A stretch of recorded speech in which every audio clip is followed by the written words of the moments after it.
Magandang araw. Ako po si Mark Lester D. Ragat. Ito po ang aking daily devotions ngayong March 7.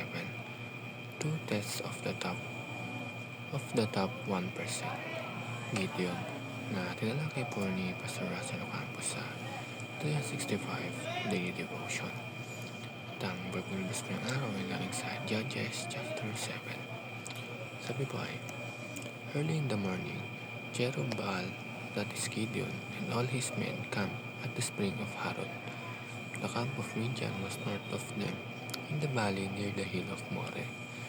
The Lord said to Gideon, "You have too many men. I cannot deliver Midian into their hands, or Israel will boast against me.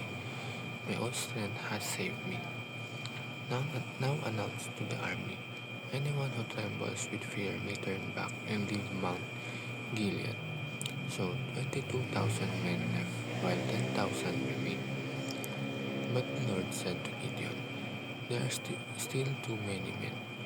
Take them down to the water, and I will thin them up for you there.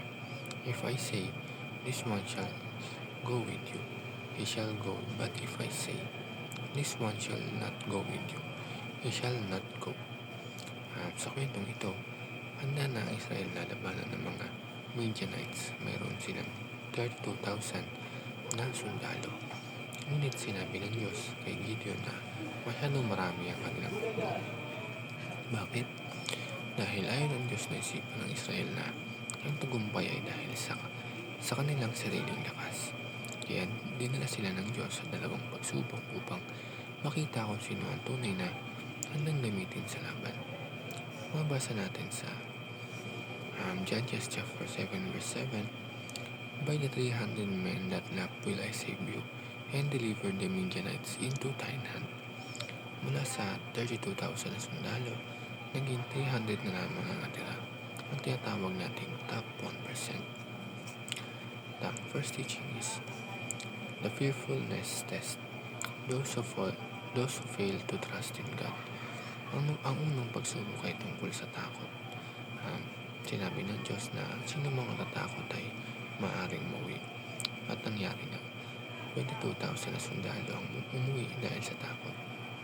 Ipinapakita nito na ang takot ay maaaring hadlang sa pananampalataya.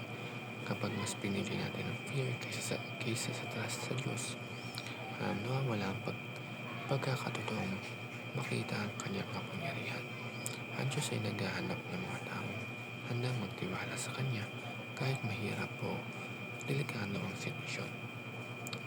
Second, the water test. Those who cannot control their appetite. Sa ikalawang pagsubok, dinala ng Diyos ang mga sundalo sa tubig upang uminom. Ang iba ay yumuko at uminom ng walang pag-iingat, habang ang iba ay kumuha ng tubig gamit ang kanilang kamay habang naatiling alerto. Ang mga natiling alerto ang pinili ng Diyos. 300 na tao. Ipinapakita nito na ang disiplina at self-control ay mahalaga sa paglilingkod sa Diyos. Ang taong marunong magpigil sa sarili ay mas handang gamitin sa mahalagang gawain. At ang last, these two tests reveal the people's faith and tenacity. Sa dalawang pagsubok na ito, nahayag kung sino ang may pananampalataya at katatagan. Ang Diyos ay hindi naghahanap ng pinakamaraming tao. Hinahanap niya ang mga taong may pusong nagtitiwala at handang magtiyaga. Sa huli, sa pamagitan lamang ng 300 na tao, nagbigay ang Diyos ng malaking tagumpay laban sa Midianites. Pinapakita nito na kapag ang Diyos ang kasama mo, hindi mahalaga ang dami, sapat na ang kanyang kapangyarihan. Yun lang.